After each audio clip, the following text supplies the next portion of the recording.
А в Уснере индивидуальный предприниматель Тарас Дягилев закончил строительство гостевого дома. Что это за дом и для чего он нужен, узнавали наши корреспонденты.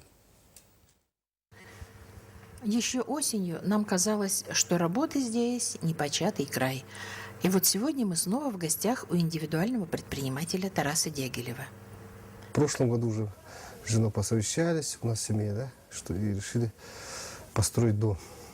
Но в основном осел, конечно, я сам, да, основное вложение, там, вот, на строительстве, да, все сам работал. Ну, между делом, конечно, помогали друзья, родственники. В гостевом доме смогут комфортно разместиться 7 человек. Есть комнаты на одного жильца и на семью из 3 человек. 2 ванных, 2 санузла, кухня, где можно приготовить ужин, бытовая техника. А мебель мы с женой некоторую часть заказывали через интернет-магазин.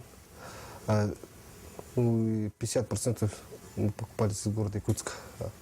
Ну, строительные материалы, бревна, доски, в основном заготавливали сами. В прошлом году лесобилет покупали. Отделочные материалы все покупали из Якутска. У семьи Дягилевых впереди еще много дел, чтобы осуществить все задуманное. Светлана Поцелуева, Павел Комин, НВК «Саха», Уснера.